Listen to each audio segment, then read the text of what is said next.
All right, welcome to Transforming Lives. I am your host, Tony Kimball, and I am excited for my next guest. If you're looking for a fairy tale, this isn't it. Go ahead and click off and go to another video. But if you're looking for real transformation built on perseverance, advocacy, then you're in the right place. Cloyd Garth Jr. didn't just beat the odds, he redefined them from I call it a setup to superintendency. His journey is just a masterclass in resilience and impact. Stay tuned because this conversation isn't just about success.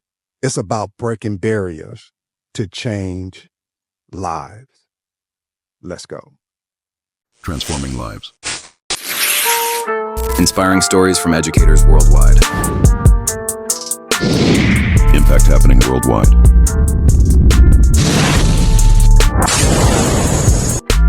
Your transformation starts here.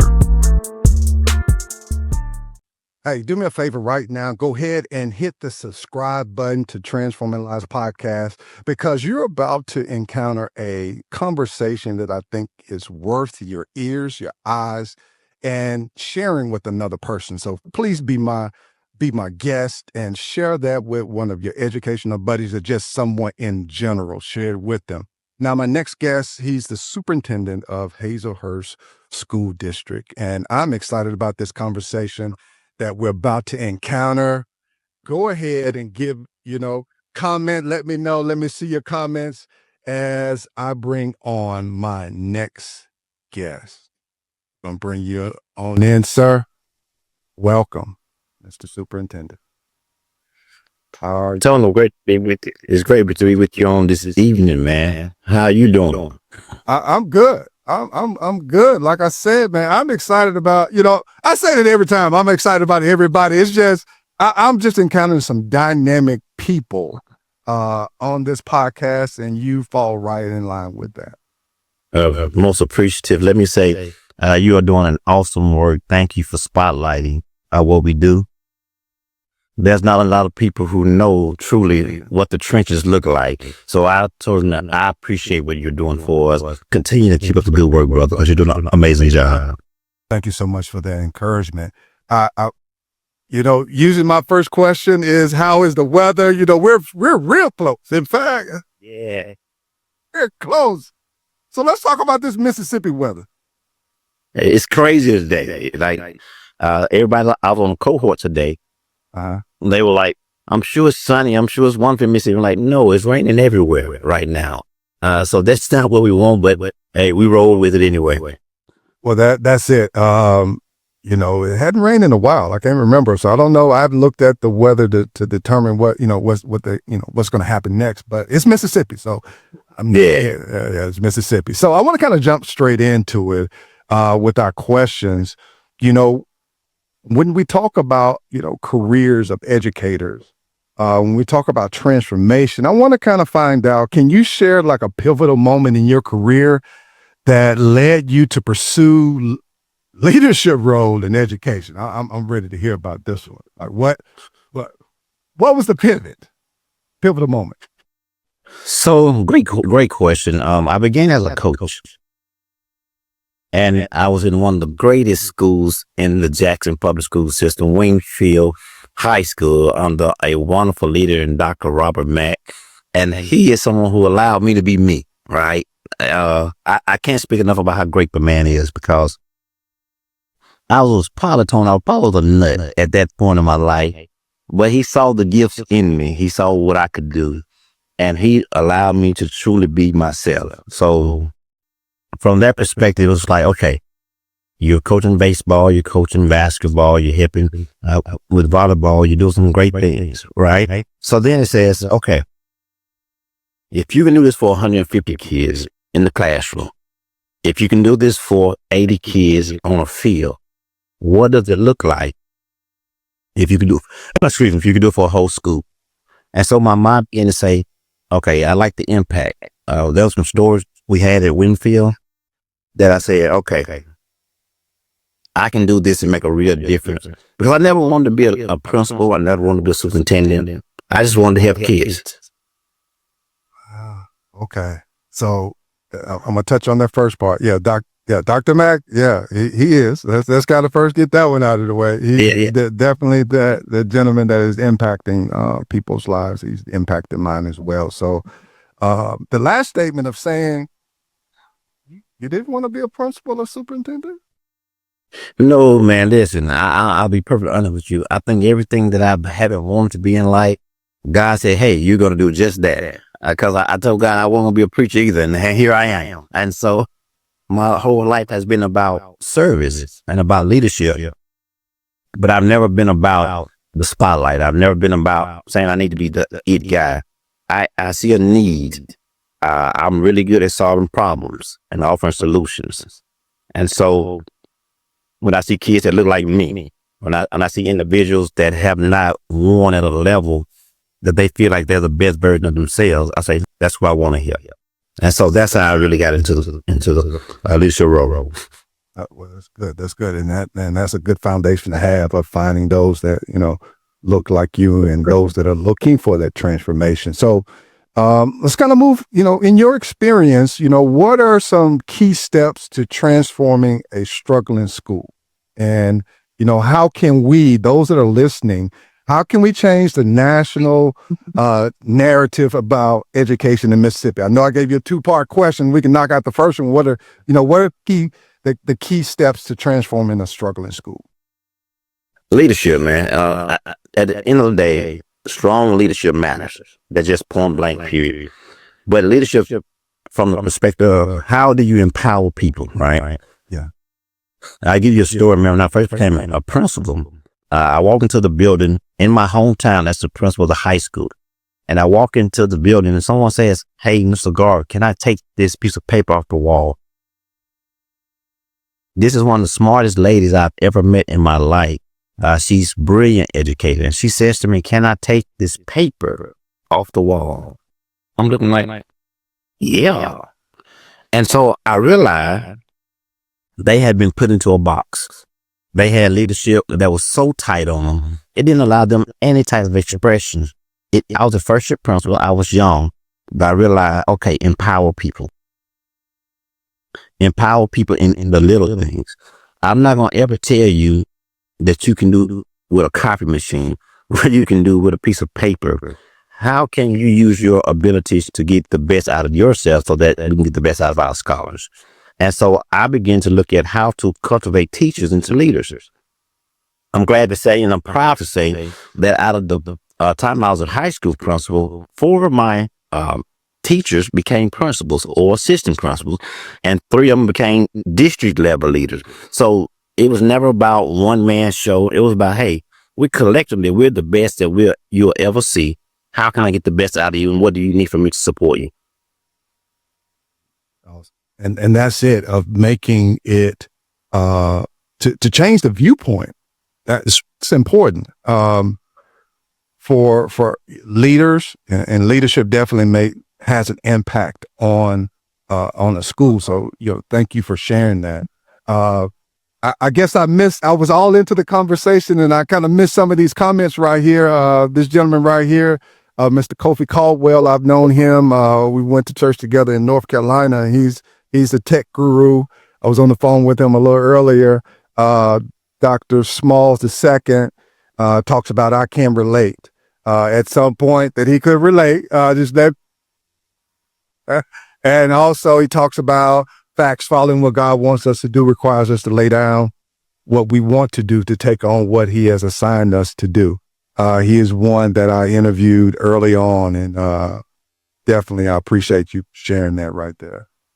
Absolutely. Yeah, tell the doctor he knows the prescription, because I promise you, you're like, man, what are we doing right now? Right? But God, you look back and you say, okay, I know what God was preparing me for. And I talk about God a lot because I take my faith into my practice. And so you have to be led by something to have purpose in what you're doing, because this work here is a hard work. And sometimes it will appear that everything is going wrong for you, but you got to remember why you started it in the first place. And so that purpose piece carries you through it. It gets you through it, and it allows people to want to follow you because they see the purpose and not the person. Absolutely. So this is making sense to me now. I got it now. I understand. I got it. I got it now. I understand that this is shaping up for me. So we talked about leadership. We talked about just having those that are around you to support them, to help them to see different. You giving them your eyes to see different. The second part of it is, how can we change the national narrative about education in Mississippi? When? Yeah. Listen, man, at the end of the day, it's not a matter of what we say. It's a matter of what we produce. Let's produce scholars who are ready to compete with anybody, or let's have a product that can stand alone and say this is a preeminent type of educational system.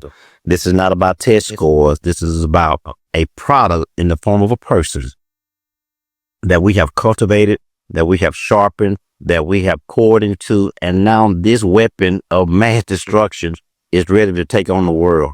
Until we start to truly see that on a grand scale, nobody's going to respect a NAEP score in and of itself. It's phenomenal. It's great. Nobody's going to say, hey, we're moving ahead. No, let's produce more product than anybody else, and we'll be okay.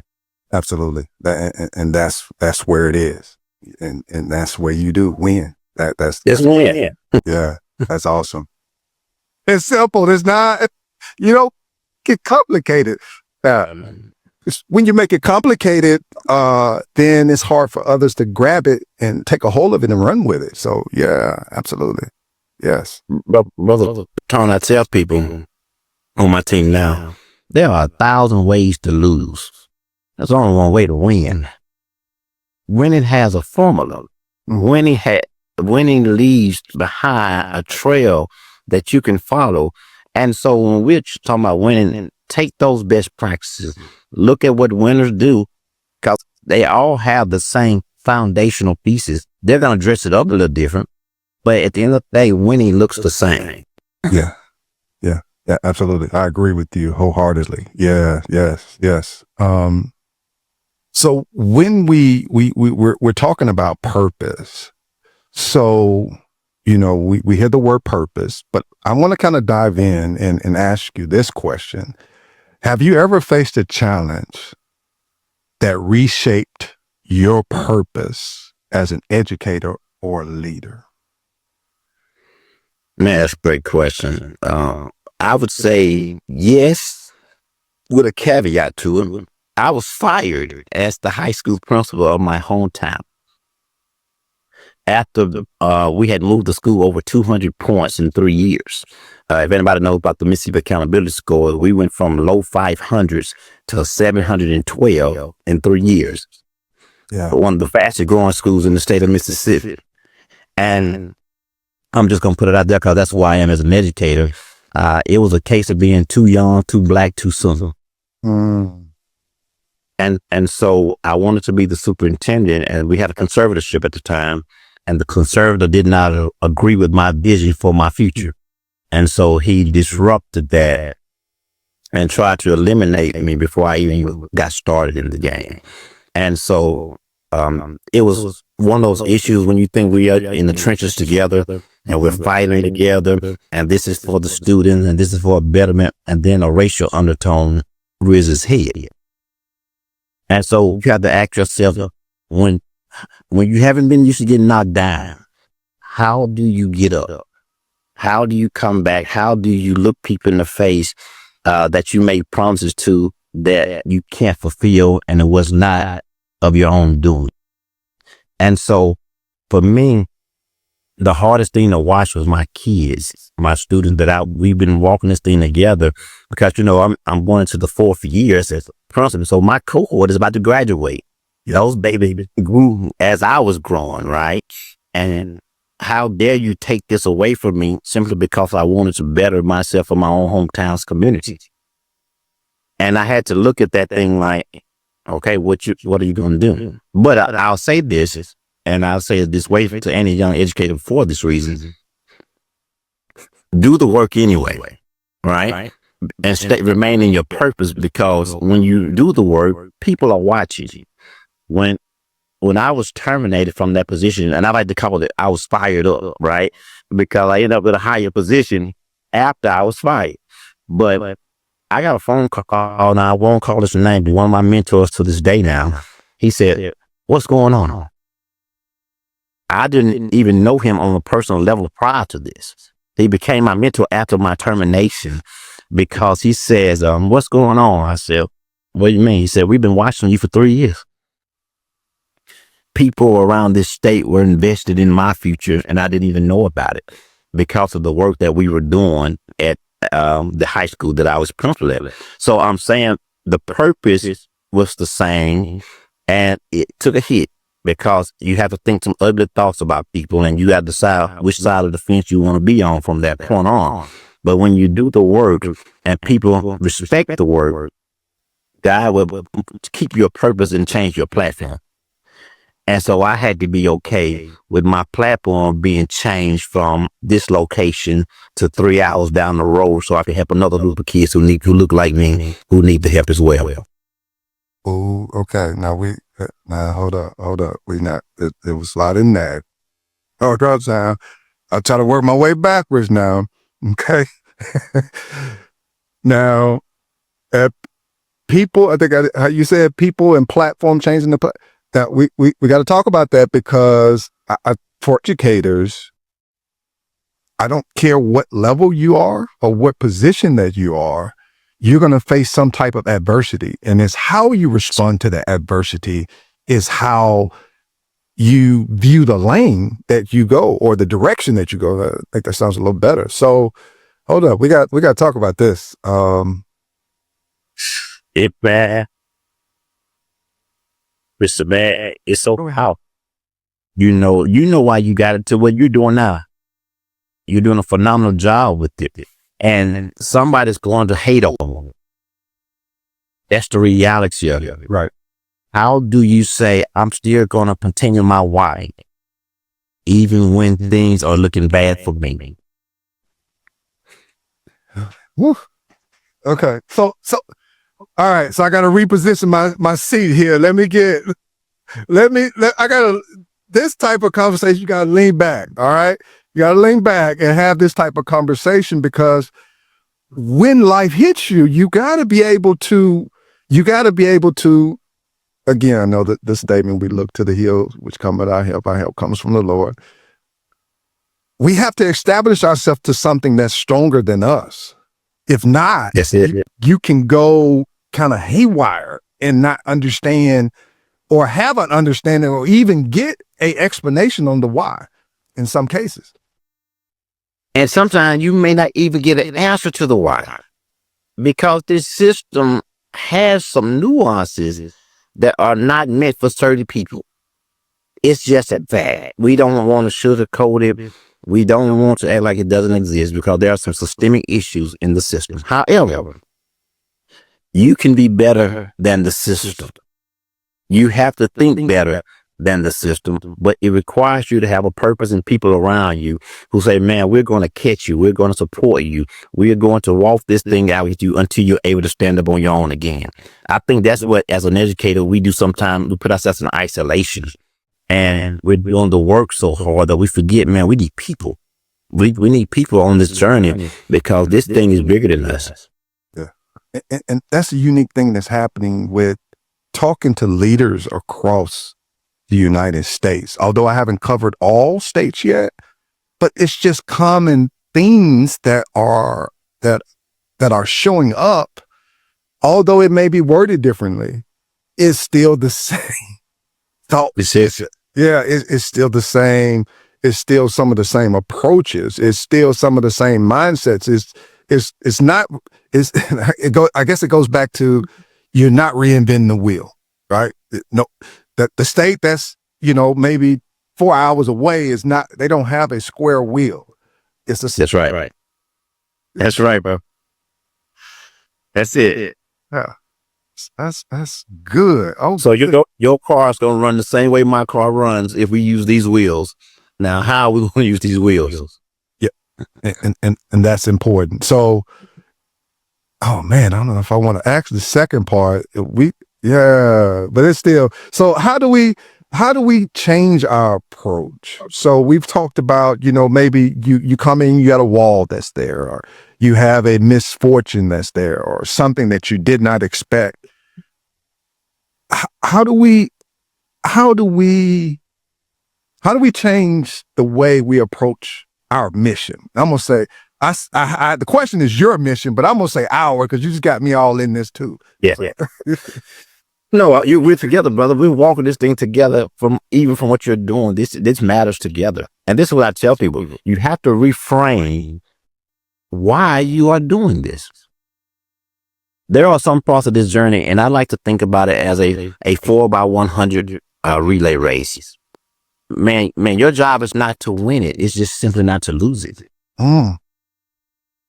It's good. Run your race. Run the race. You may not be the one who knocks the wall down and breaks through the barriers, but are you helping students in this process?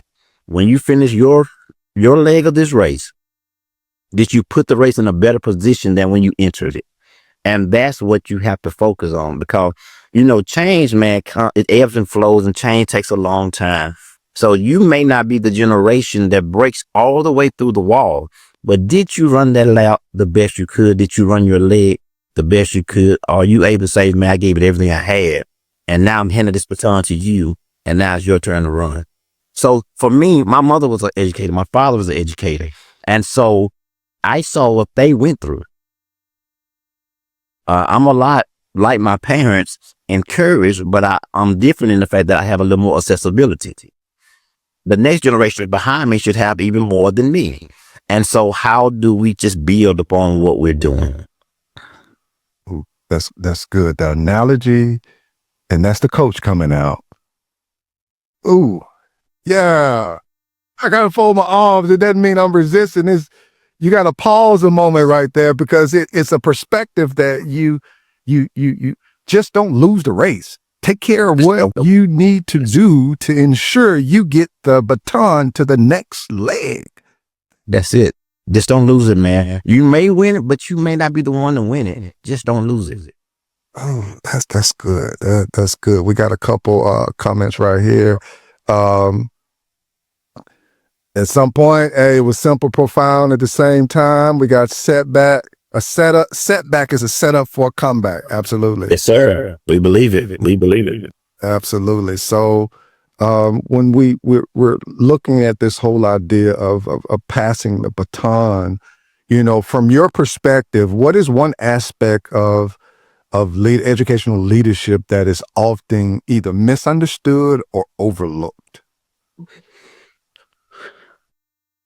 Tony, I think one of the things that I see a lot, and as I tell people when I mentor, is your positional power is the weakest form of power. Who would follow you if you had no position? Who would be alone in this journey with you if they weren't forced to? Who could you influence to do the work versus it's one of those commitment versus compliance things, right? Yeah. I don't like to use my positional power as the superintendent. I did not like to use my positional power as the principal. I'm going to give you a compelling vision. I'm going to be a servant beside you. I'm going to support you. And I tell people support is three things. Support is expertise, it's experience, and it's energy. You better have one of those three or you can't be on my team. That's just the reality of what it is. And so how do we support in this thing? But you can't use your positional power because it's the weakest form.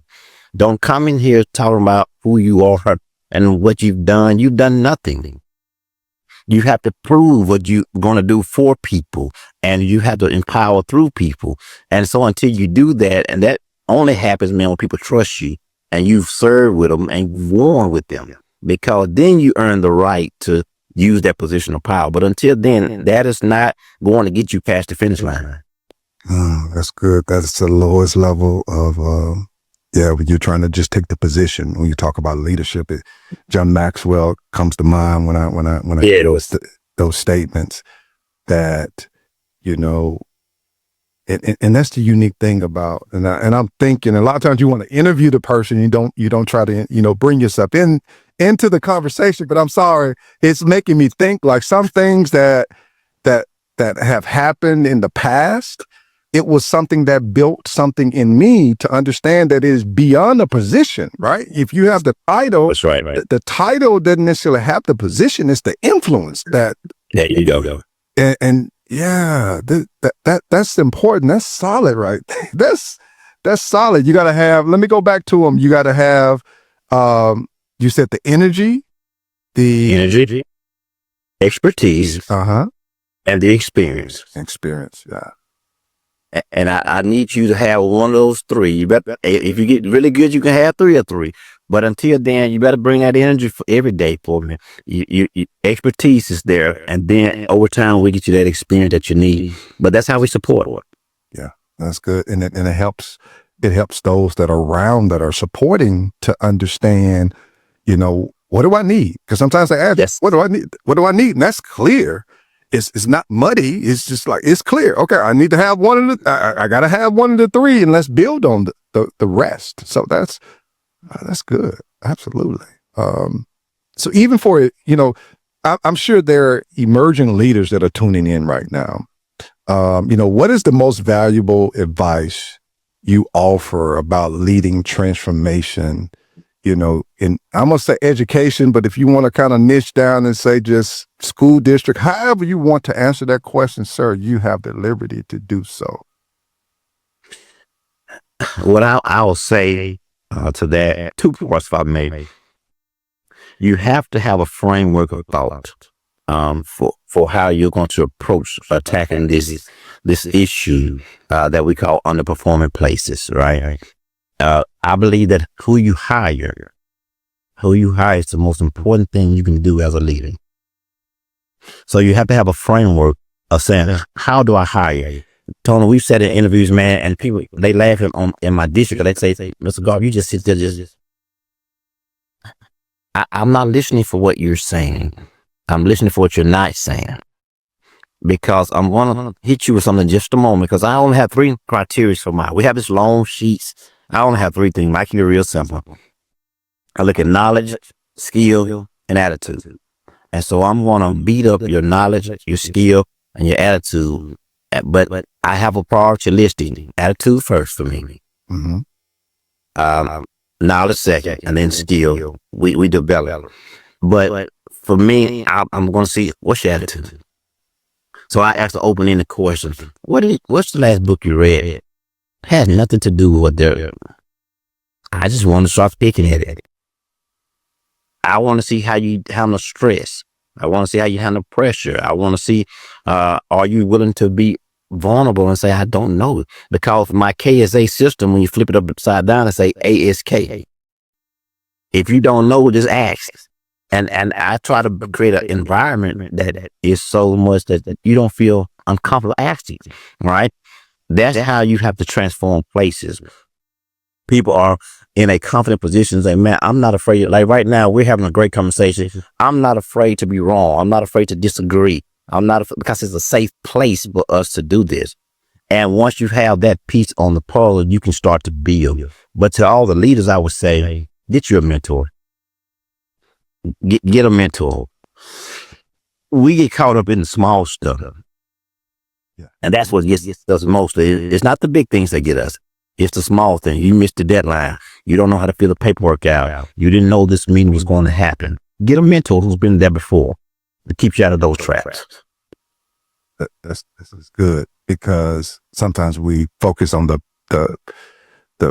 big stuff, and we're not recognizing it's the small stuff that keeps you, keeps you grounded, if you don't change car in your car.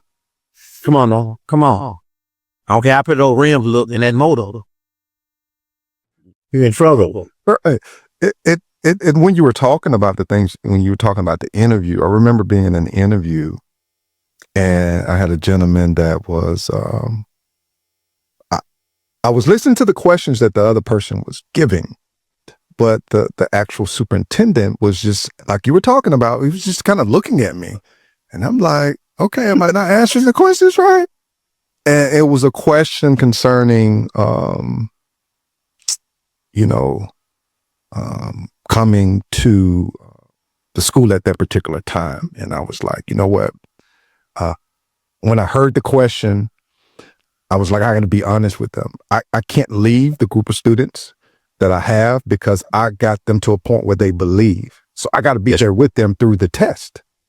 And at that point, I told them I can't leave. I'm sorry. And I was like, it is what it is. I drove down here to this place. It is. I did what I was supposed to do. And at that point, that particular superintendent said, "This is our guy." And I didn't. There it is. It didn't click at the time because I'm young. I'm like I'm mid-20. I think I was close 30, late 20s. And like you don't recognize those things that people are looking at. Those things that are not on the surface. They're listening to what you're not saying. And like, I thought about that when you were talking, like, I know this is not something, the question is not necessarily about interviewing, but that's an interview fiat. That's it. May I give you an open-ended question? And I'm just going to, are you confident enough in who you are? Because I don't need you to impress me with someone who's not authentic. I need you to show me everything that's authentic about you, the flaws and the promises that you show. Yeah. And that's it. And listening to that person, you find out so much more than just what's right here, right now. But that's right. Can that person, where's the lid at for that person? Can that person extend beyond that lid? So that's yeah. Oh yeah. This,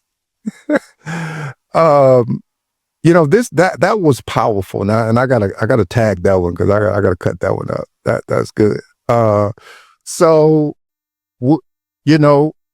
you're a former coach, so this sound right. This sound right here. This is our 2-minute warning right here, and it just simply means, you got the floor, where you can just, have your way. Have your way, and you're talking to those that are listening, and you got it. I'm gonna move myself out of the way, sir, and I'll jump back on, and we'll move from there. I'm out of the way. You got it. I would love to say to you that what we do is easy. It's not. So I would never lie to you. I would love to say to you that every day feels like you are walking in the purpose, because it doesn't. Some days you're just walking in the fire trying to survive it. But you have chosen a noble profession. I think we're responsible for bringing the nobility back to what we do. I think it's important for you to be proud of what we do each and every day. Mistakes, progress, setbacks, and all, because we are cultivating. There's some soil, there's some seeds, and there's some sunshine, there's some rain. But at the end of the day, we are trying to get a product that we can be proud of. Thank you for the work that you do every day. Get you a mentor so that the mentor can guide you. And believe that you can do the work. If you don't believe in yourself, nobody else will. I bet on me a long time ago, and I thank God that He's brought me this far. Bet on you, and you'll be okay. What this is definitely worth the time. I appreciate you making the adjustments to today. And we'll have a little conversation real quick out there. I'm going to close this out here. We're about to have a conversation. Absolutely. And definitely, I'm going to drop you in the green room, and I'm going to close this out. Thank you so much. All right. So when we look at this whole idea of transformation, guys, I knew that this conversation, here's the thing. Those that are listening that are at this point in the video, like, I wish I could tell you every person is the same. It's almost like a thesaurus. That's the best way I can tell you. You hear the same, but it's a variation of it. And everybody has their flavor concerning how they approach education, and it's impactful. So, today was no different. So again, guys, take the time, share this with an educational buddy. I will appreciate you very much as I am going through this 50 Educators from 50 States series. Subscribe, share this with someone in another state. We are moving forward. I am grateful for the place that I am right now. I think this is the 18th person that I've interviewed throughout this process. And guys, it's still going strong. So again, guys, thank you so much for stopping by. I definitely appreciate you for stopping by. Thank you, Mr. Kofi, for definitely, there are golden nuggets. Thank you so much. And thank you so much for those that are going to listen to this as a replay. Guys, you all have an amazing night, and it's time to go.